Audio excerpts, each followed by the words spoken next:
بسم اللہ الرحمن الرحیم نحمدہ و نصلی علی رسولہ الکریم اما بعد۔ آج رمضان المبارک کا چاند نظر آیا، تراویح کی ابتدا کی گئی۔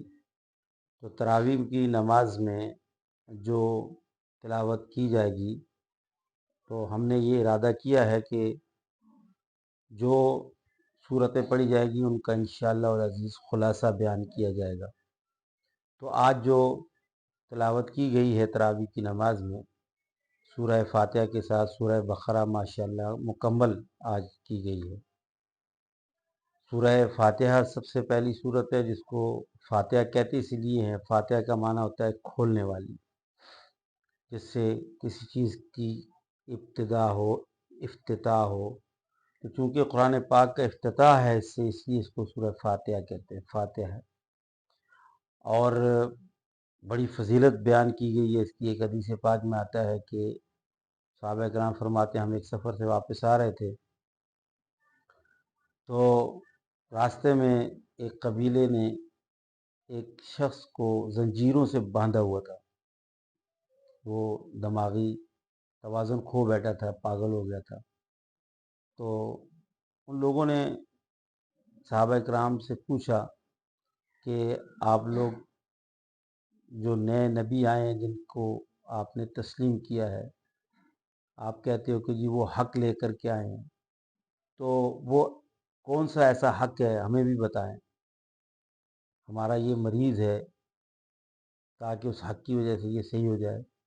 تو صحابہ کرام کہتے ہیں کہ ہم نے ان کے اس پاگل شخص پر سورہ فاتحہ پڑھ کر کے دم کی تو اللہ تبارک و تعالیٰ نے اس کو صحیح کر دیا۔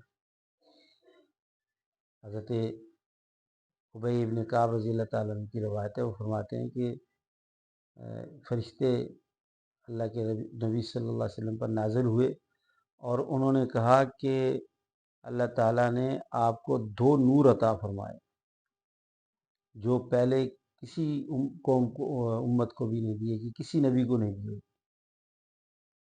تو ایک سورہ فاتحہ اور دوسرا سورہ بقرہ کا آخری آیات۔ تو سورہ بقرہ کو، سورہ فاتحہ کو سورہ شفا بھی کہتے ہیں۔ اس صورت میں 4 مضمون بیان کیے گئے ہیں۔ پہلی 2 جو آیتیں الحمدللہ رب العالمین الرحمن الرحیم، مفسرین نے لکھا اس میں اللہ تعالیٰ کی توحید بیان کی گئی ہے، ربوبیت کا بیان ہے اور اللہ تعالیٰ کی صفات رحمت کا بیان ہے۔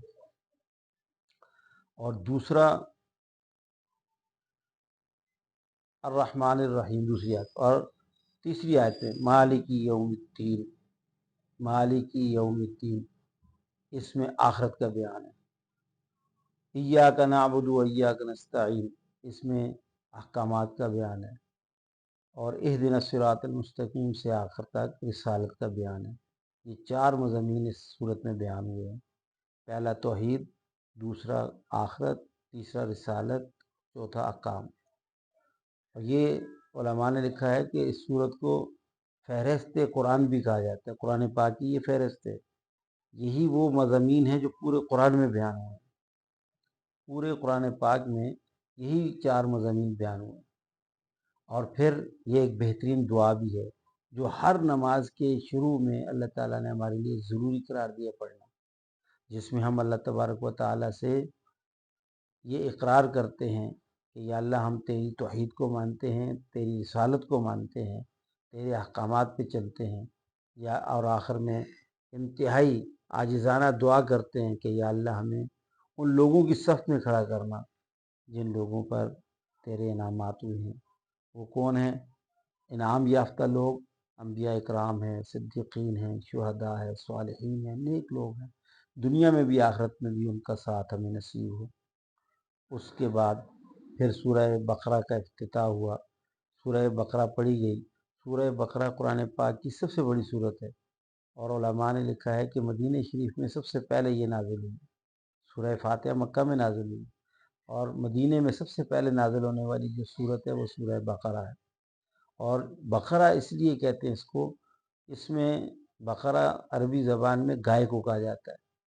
تو اس میں ایک قصہ حضرت موسیٰ علیہ السلام کی قوم کا بیان کیا گیا ہے کہ ان میں ایک شخص کو کا قتل ہو گیا تھا اور قاتل کا معلوم نہیں تھا، تو اللہ تبارک و تعالیٰ نے اس سے کہا کہ ایک گائے ذبح کرو اور اس کا گوشت مردے کو مارو، مردہ اٹھ کر کے خود بتا دے گا۔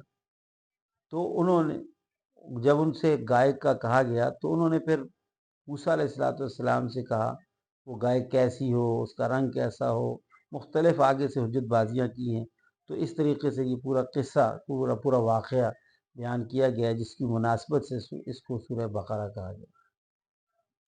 ویسے یہ وہ صورت ہے اجمالی طور پر جس کے اندر اللہ تبارک و تعالیٰ نے توحید کو بھی بیان کیا، رسالت کو بھی بیان کیا، احکامات کو بھی بیان کیا، احکامات بڑی تفصیل کے ساتھ، خاص طور پر عورتوں کے احکامات جو ہیں ان کو بیان کیا گیا ہے، ان کے طلاق کے، ان کے نکاح کے، طلاق کے، رضاعت کے، اور اسی طریقے سے ایلا وغیرہ کے احکام، اور پھر اس کے علاوہ جو سماجی اور معاشرتی اور معاشی بہت سارے مسائل اس میں بیان کیے گئے ہیں، کاروبار سے متعلقہ، معاش سے متعلقہ بہت سارے مسائل بیان کیے گئے ہیں، اور واقعات بھی حضرت موسیٰ علیہ السلام کے واقعات کو بڑی تفصیل کے ساتھ بیان کیا گیا۔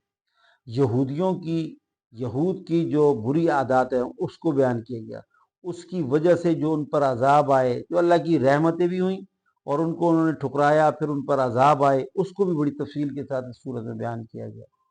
اور قرآن پاک کی جو سب سے عظیم الشان اور عظیم المرتبت آیت ہے وہ آیت الکرسی کہلاتی ہے، وہ بھی اسی صورت میں ہے۔ اور قرآن پاک کی سب سے آخر میں نازل ہونے والی جو آیت ہے، قرآن پاک کی سب سے آخر میں نازل ہونے والی آیت، وہ بھی اسی صورت میں ہے، اور یہ قرآن پاک کی سب سے بڑی صورت ہے۔ حدیث پاک میں آتا ہے کہ جو رات کو اگر اس صورت کو پڑھ لیں گے، صبح تک اس گھر میں جنات کا یا کسی قسم کا عذاب کا اثر نہیں ہوگا، اور جو صبح کو پڑھ لیں گے تو رات تک اس گھر میں کسی قسم کی کوئی جنات کے اثرات نہیں ہوں گے۔